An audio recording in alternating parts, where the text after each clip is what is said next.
Patay ang isang menor de edad na motorcycle rider matapos na makasalpok sa kasalubong na motorsiklo sa boundary ng Barangay Buenavista, Piudoran, Albay at Barangay Santa Cruz, Donsol, Sorsogon, 1:30 ng hapon nitong Miyerkules. Kinilala ang biktima na si alias John, residente ng Barangay Santa Cruz, habang sugatan naman sa aksidente ang dalawang backride at kabarangay nito na kapwa niya menor de edad. Sugatan rin ang driver ng nakasalpukan nitong motorsiklo na si Welny Apuli at ang mga backride nitong si Namel at Nilda Apuli na pawang magkakamag-anak at residente ng Barangay Buenavista, Piudoran. Ayon kay Police Staff Sergeant Bernard Palmones, mula Donsol patungo sana sa Piudoran ang mga menor de edad nang maokupa ng mga ito ang linya ng isa pang motorsiklo na nauwi sa aksidente sa nasabing bahagi ng kalsada na itinuturing na accident prone.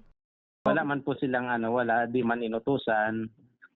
Sabi ng magulang nung nakauron mo ito kaninang aga, di man din nila alam na kinuha pala yung susi. Kasi nung nagabalad sinda kiparoy duman sa sa Santa Cruz.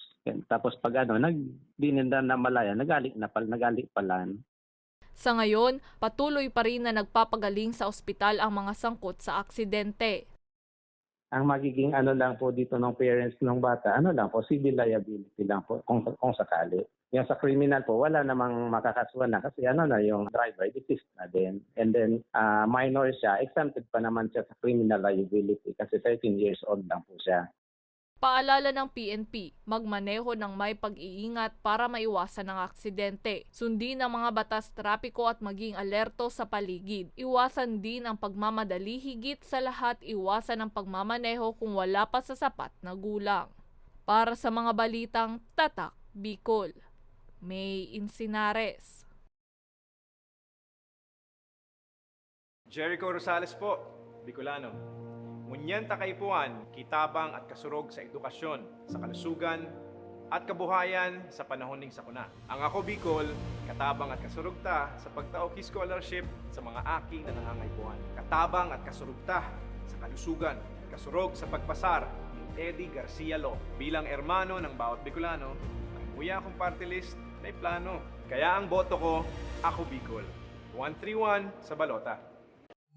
Presyo ng bilihin, mapapabain sa dana ang pagkain kung walang saking trabaho at tulong ng kanyang sinusulong. Siya ay may solusyon, subok na ng panahon. Safety Night!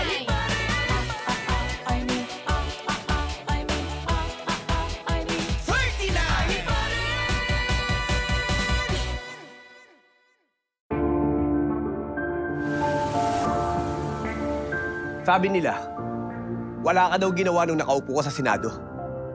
Ano pinanindigan mo? Pinanindigan ni Senator Lito kaming mahihirap. Binigyan niya kami ng libreng tulong legal para umunlad. Gagawin ko ang lahat para magbayad sila. Cut! Ang sabi nila, artista ka lang. Ano bang magagawa ng isang action star? Marami nang nagawa si Senator Lito. At ang isa dito ay yung pag-aksyon niya para sa kapakanan naming mga manggagawa. Ang sabi nila, hindi ka daw nakapagtapos sa pag-aaral. Paano mo kami matutulungan? Hindi nga siya nakapagtapos, pero ginawa niya ang lahat para kami ay makagraduate na! Ilan lang yan sa maraming nagawa ni Senator Lito Lapid. Lumanas ka man ng hirap. Lahat ng sabi-sabi sa'yo, inaksyonan mo. Kung ako'y nakaahon, kaya nyo rin. Kaya natin lahat lumaban at umunlad. Tatak Lingkod Lapid, Supremo ng Senado. Lito Lapid, number 35 sa balota.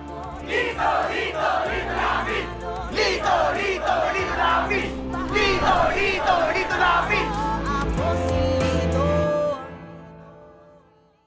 Ako si Jericho Rosales, sarong aktor, kasurog kang kalikasan, Oragon, Bicolano. Ang boto ko, Ako Bicol. Ako Bicol, 131 sa balota.